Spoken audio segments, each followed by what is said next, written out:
Hello दोस्तों, आप सभी का हमारे चैनल सक्सेस विद वीएससी में बहुत बहुत स्वागत है।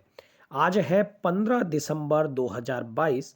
तो आज की क्या है इम्पोर्टेंट करंट अफेयर और आज स्टैटिक जीके में क्या है खास, अब हम लोग इसे विस्तार से जानेंगे। देखिए समय कितनी जल्दी बढ़ता है आगे।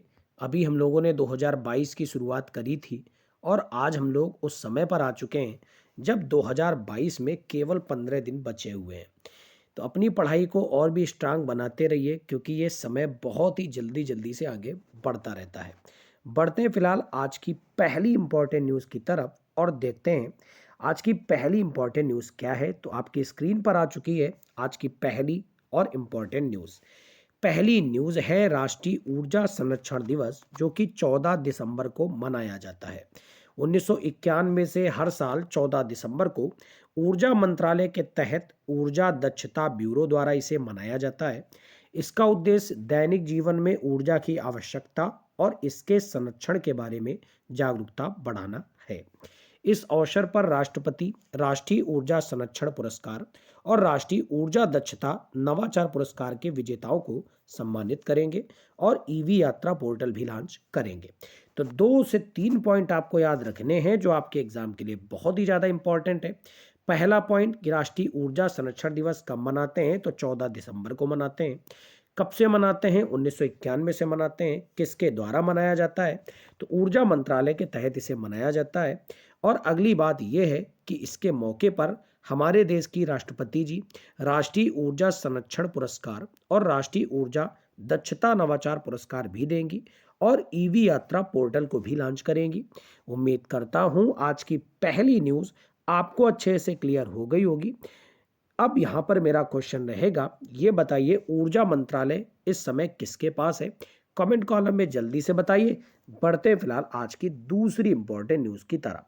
आज की दूसरी न्यूज़ है उदयनिधि स्टालिन ने तमिलनाडु कैबिनेट में मंत्री के रूप में शपथ ली है। तो उदयनिधि स्टालिन को तमिलनाडु कैबिनेट में शामिल किया गया है। राजभवन में आयोजित एक समारोह में तमिलनाडु के राज्यपाल RN रवि ने उन्हें पद और गोपनीयता की शपथ दिलाई है। कौन सा मंत्रालय मिला है? तो उदयनिधि साहब को युवा कल्याण और खेल विकास मंत्रालय दिया गया है। कहाँ का? तमिलनाडु का। उन्हें चेपाक निर्वाचन क्षेत्र से विधायक के रूप में निर्वाचित किया गया था। अब ये तो बने हैं तमिलनाडु के खेल विकास मंत्री। तो ये बताइए हमारी वर्तमान में केंद्रीय सरकार की कैबिनेट में कौन है खेल विकास मंत्रालय के पद पर? कमेंट कॉलम में आंसर दीजिए। इसके अलावा ये भी बताइए वर्तमान समय में पर्यटन मंत्रालय किसके पास है? बढ़ते हैं फिलहाल आज की अगली न्यूज़ की तरफ। अगली न्यूज़ है नवंबर में खुदरा मुद्रास्फीति 2022 में पहली बार 6% से नीचे आ गई है। तो खाद्य पदार्थों की कीमतों में नरमी से खुदरा मुद्रास्फीति नवंबर में घटकर 21% महीने के निचले स्तर 5.88% पर आ गई है। राष्ट्रीय सांख्यिकी कार्यालय के आंकड़े निकाले गए हैं और इनमें यह बताया गया है कि 11 महीनों में पहली बार ऐसा हो रहा है कि खुदरा मुद्रास्फीति RBI के संतोषजनक स्तर की सीमा में आ गई है। आपको बता दें कि RBI को खुदरा महंगाई दर को 2 से 6% तक रखना होता है। उपभोक्ता मूल्य सूचकांक यानी CPI कंज्यूमर प्राइस इंडेक्स आधारित खुदरा मुद्रास्फीति अक्टूबर 2022 में 6.77% और पिछले साल नवंबर में 4.91% रही थी और इस साल नवंबर में ये आ गई है 6% से भी नीचे। इस पॉइंट को याद रखिएगा। अब 6% से कितना नीचे? तो ये आ गई है 5.88% पर। उम्मीद करता हूं ये न्यूज़ भी आपको क्लियर हो गई होगी। कई बार मैंने आपको बताया भी है कि इस प्रकार के जो भी आंकड़े होते हैं इसकी गणना दो चीज़ों पर की जाती है, एक तो पिछले महीने पर और एक पिछले वर्ष इसी महीने पर। तो आपको यहाँ पर कितने पॉइंट याद रखने हैं? तो नवंबर में पहली बात खुदरा मुद्रास्फीति 11 महीनों के रिकॉर्ड निचले स्तर पर आ गई है। 6% से नीचे आकर 5.88% रही है। पहला ही पॉइंट तो ये याद रखना है। और दूसरा पॉइंट पिछले वर्ष इसी महीने में 4.91% रही थी और अक्टूबर 2022 में 6.77% रही थी। उम्मीद करता हूं ये न्यूज़ भी आपको अच्छे से क्लियर हो गई होगी। बढ़ते हैं फिलहाल अगली न्यूज़ की तरफ। अगली न्यूज है पूर्व राष्ट्रपति साहब से। पूर्व राष्ट्रपति यानी वेंकैया नायडू को सार्वजनिक नेतृत्व के लिए SIES पुरस्कार से सम्मानित किया गया है। तो पूर्व राष्ट्रपति वेंकैया नायडू को सार्वजनिक नेतृत्व के लिए SIES पुरस्कार, राष्ट्रीय उत्कृष्टता पुरस्कार से सम्मानित किया गया है। विभिन्न श्रेणियों में अन्य पुरस्कार विजेताओं में केरल के राज्यपाल आरिफ मोहम्मद खान है, प्रसिद्ध उद्योगपति रतन टाटा हैं, प्रसिद्ध हृदय विशेषज्ञ मालैंड वर्मा शंकरन वालियानाथन है, भारत सरकार के वैज्ञानिक सलाहकार अजय सूद और प्रसिद्ध हरि कथा कलाकार विशाखा हरि भी है इस अवार्ड में। तो याद रखिएगा, इम्पॉर्टेंट वैसे ज़्यादा नहीं है, लेकिन इम्पॉर्टेंट व्यक्ति को मिला है तो यह अवार्ड अपने आप में इम्पॉर्टेंट बन जाता है। तो इस नाम को याद रखिएगा, जो यह अवार्ड है SIES पुरस्कार किसे मिला है, तो पूर्व उपराष्ट्रपति वेंकैया नायडू को मिला है। कुछ क्वेश्चंस के आंसर बताइए। ये बताइए, वर्तमान समय में जो जगदीप धनखड़ साहब हमारे देश के नए उपराष्ट्रपति बने, ये किस एक नंबर के हैं और किस एक राज्य के राज्यपाल भी रह चुके हैं? ये आंसर कमेंट कॉलम में दीजिए। इसके अलावा भारत के पहले उपराष्ट्रपति कौन थे, ये भी आप कमेंट कॉलम में बताइए। बढ़ते हैं आज की अगली न्यूज की तरफ। अगली न्यूज है, 3 हिमालयी औषधि पौधे आयुषीएन की रेड डाटा लिस्ट में शामिल हुए हैं। आयुषीएन की रेड डाटा लिस्ट में वही चीजें शामिल की जाती हैं जो विलुप्त प्राय होने की कगार में होती हैं या फिर बहुत ही ज्यादा खतरे की सूची में होती हैं। तो हिमालय में पाए जाने वाली 3 औषधि पादप प्रजातियों, जिनके नाम क्या हैं, तो थोड़े नाम इनके अच्छे नहीं हैं लेकिन आपको याद करने पड़ेंगे। पहला है मेंजोट्रोपिस पेलिटा, दूसरा है फ्रिटिलारिया सिरोहोसा और तीसरा है डैक्टाइलोरिजा हेटागिरिया को हाल ही में हुए मूल्यांकन के बाद संकटगत प्रजातियों की आयुषीएन रेड लिस्ट में शामिल किया गया है।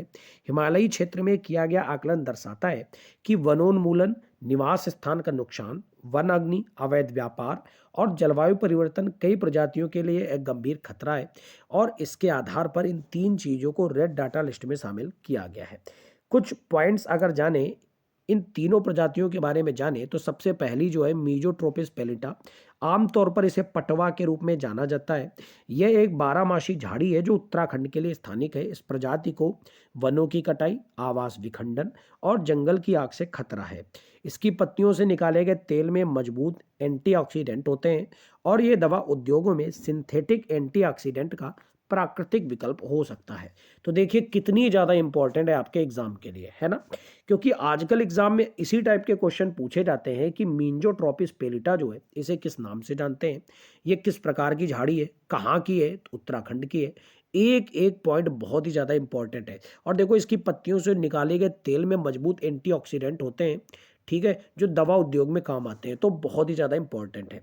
बढ़ते हैं दूसरे पॉइंट की तरफ। दूसरा है फ्रिटिलारिया सिरोसा। ये एक 12 मासी बल्बनुमा जड़ी बूटी है। अध्ययन के अनुसार मूल्यांकन अवधि 22 से 26 वर्ष के दौरान इसकी संख्या में 30% की गिरावट आई है। इस प्रजाति को गिरावट की दर, लंबाई, खराब अंकुरण क्षमता, उच्च व्यापार मूल्य, व्यापक कटाई दबाव, अवैध व्यापार को ध्यान में रखते हुए कमजोर के रूप में सूचीबद्ध किया गया है। फिर जो तीसरी है वो भी इंपॉर्टेंट है, जिसका नाम है डैक्टाइलोरिजा हटागारिया। इस प्रजाति को सलाम पंजा भी कहा जाता है। निवास स्थान के नुकसान, पशुधन चराई, वनों की कटाई और जलवायु परिवर्तन से इसको खतरा है। तो सारे पॉइंट को आप स्क्रीनशॉट लेकर पढ़ सकते हैं। बढ़ते हैं फिलहाल अगली न्यूज़ की तरफ। अगली न्यूज़ है WHO से, यानी विश्व स्वास्थ्य संगठन। तो विश्व स्वास्थ्य संगठन ने सर जेरेमी फरार को मुख्य वैज्ञानिक नामित किया है। विश्व स्वास्थ्य संगठन ने जेरेमी फरार को नया चीफ साइंटिस्ट नियुक्त किया है। तो WHO ने बताया है कि जेरेमी फरार इसके नए चीफ वैज्ञानिक होंगे और एजेंसी महामारी के बाद की स्वास्थ्य चुनौतियों से निपटने के लिए तैयार है। इससे पहले सौम्या स्वामीनाथन संगठन के चीफ वैज्ञानिक की भूमिका निभा रही थी, जो नवंबर में पदमुक्त हुई हैं। तो विश्व स्वास्थ्य संगठन के महानिदेशक टेड्रोस एधेनम घिब्रेयसस के दूसरे कार्यकाल को लेकर यह नियुक्ति करी गई है। आपको पता है क्या, डॉक्टर टेड्रोस एधेनम घिब्रेयसस कहाँ के पूर्व स्वास्थ्य मंत्री रह चुके हैं? अगर पता है तो कमेंट कॉलम में जल्दी से बताइए। इसके अलावा WTO, WHO, ILO, इनके सबके हेडक्वार्टर कहाँ पड़ते हैं? कमेंट कॉलम में बताइए। इसके अलावा अगर हम कुछ और एक्स्ट्रा जानकारी प्राप्त करें, तो एक्स्ट्रा जानकारी के अंदर यह है कि WHO जो है, इसी के तरीके एक और संगठन होता है WMO, जो मौसम विज्ञान की जानकारी देता है। बढ़ते फिलहाल आज की अगली न्यूज की तरफ। अगली न्यूज है, प्रधानमंत्री जी ने महाराष्ट्र में 75,000 करोड़ रुपए की परियोजनाओं का शुभारंभ किया है।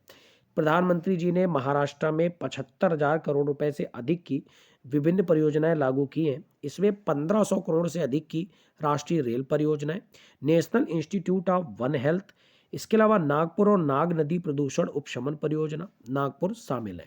इस कार्यक्रम के दौरान प्रधानमंत्री जी ने central institute of petrochemicals engineering and technology Chandrapur को राष्ट्र को समर्पित किया और centre for research management and control of haemoglobinopathies Chandrapur का उद्घाटन किया।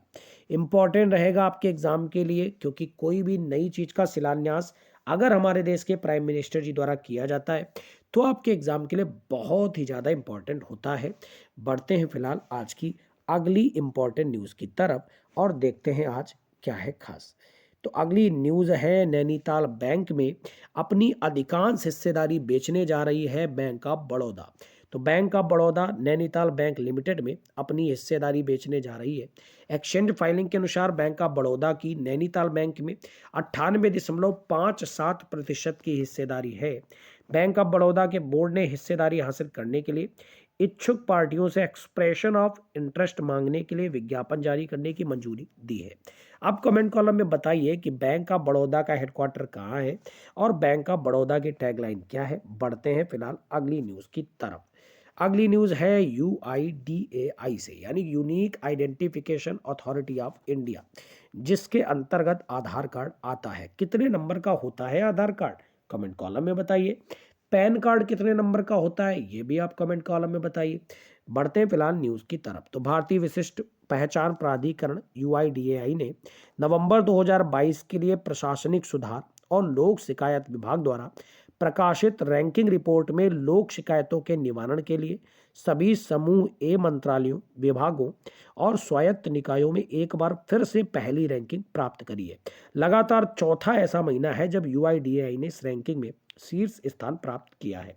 कमेंट कॉलम में बताइए कि आधार कार्ड की शुरुआत हमारे देश में किस एक ईयर में करी गई थी। बढ़ते हैं एक और इकोनॉमी की न्यूज़ की तरफ। थोक महंगाई 21 महीने के निचले स्तर पर है। नवंबर में रही है ये 5.85% पर मुद्रास्फीति। तो देश की थोक मुद्रास्फीति अक्टूबर के 8.39% से घटकर नवंबर में 5.85% रह गई है और मार्च 2021 के बाद तीसरे बार दोहरे अंकों से नीचे आ गई है। 18 महीनों बाद 21 महीनों बाद ऐसा हो रहा है कि निचले स्तर पर आई है, याद रखिएगा। बढ़ते अगली न्यूज़ की तरफ। अगली न्यूज़ है, 65वीं राष्ट्रीय निशानेबाजी चैंपियनशिप में दिव्या TS ने जीता है स्वर्ण पदक।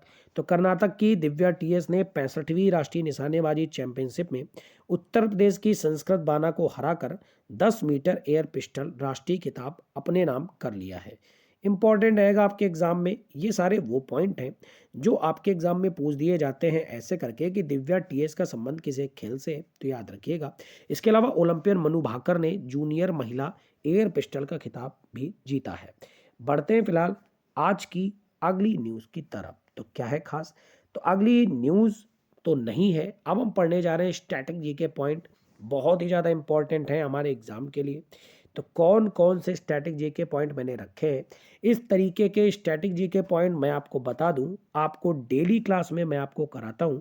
शाम के समय में इसी चैनल के माध्यम से सक्सेस सीरीज यानी 5000 प्लस जीके के वन लाइनर क्वेश्चन मैं कराता हूं। तो जो लोग क्लास में डेली नहीं आते हैं, क्लास में जरूर आया करें, वो क्लास आपके लिए बहुत ही ज़्यादा इंपॉर्टेंट होती है। तो कुछ उसी क्लास से पॉइंट मैं आज रिवीजन में लेकर आया हूं। इलेक्ट्रॉन की खोज करी थी जे टॉमसन ने, प्रोटॉन की खोज करी थी रदरफोर्ड ने, न्यूट्रॉन की खोज करी थी जेम्स चैडविक ने, परमाणु की खोज करी थी जॉन डाल्टन ने, परमाणु बम की खोज करी थी ऑटो हान ने, परमाणु संरचना की खोज करी थी नील बोहर व रदरफोर्ड ने, गति विषयक नियम दिए थे न्यूटन ने, रेडियो एक्टिविटी की खोज करी थी हेनरी बेकुरल ने, रेडियम की खोज करी थी मैडम क्यूरी ने, सापेक्षता का सिद्धांत दिया था अल्बर्ट आइंस्टीन ने, विद्युत चुंबकीय प्रेरण का सिद्धांत दिया था माइकल फैराडे ने। एक बार फिर से एक एक पॉइंट का रिवीजन करेंगे। इलेक्ट्रॉन जिसकी खोज करी थी जे टॉमसन ने, प्रोटॉन की खोज करी थी रदरफोर्ड ने, न्यूट्रॉन की खोज करी थी जेम्स चैडविक ने। एक बार फिर से एक एक पॉइंट को क्लियर करते हैं। Electron J Thomson, proton Rutherford, neutron James Chadwick, परमाणु जॉन डाल्टन, परमाणु बम ऑटो हॉर्न, परमाणु संरचना नील बोहर और रदरफोर्ड, गति विषयक नियम न्यूटन, रेडियो एक्टिवता हेनरी बैकुरल, रेडियम की खोज मैडम क्यूरी, सापेक्षता का सिद्धांत अल्बर्ट आइंस्टीन ने दिया और विद्युत चुंबकीय प्रेरण की खोज करी थी माइकल फैराडे ने। तो ये थी आज की ओवरऑल क्लास, जिसमें हम लोगों ने करंट अफेयर और स्टैटिक जीके को कवर किया। कैसी लगी आपको क्लास? कमेंट कॉलम में अपने आंसर जरूर दिया करें। इसके अलावा दोस्तों के साथ ज़्यादा से ज़्यादा शेयर करें, जिससे हमारी ये फैमिली जो कि 1300 सब्सक्राइबर के आसपास पहुंच चुकी है, बहुत ही जल्द बड़ी फैमिली के रूप में तब्दील हो जाए। कैसी लगी क्लास? उम्मीद करता हूं अच्छी लगी होगी। आपका दिन मंगलमय हो। Thank you everyone. God bless you all.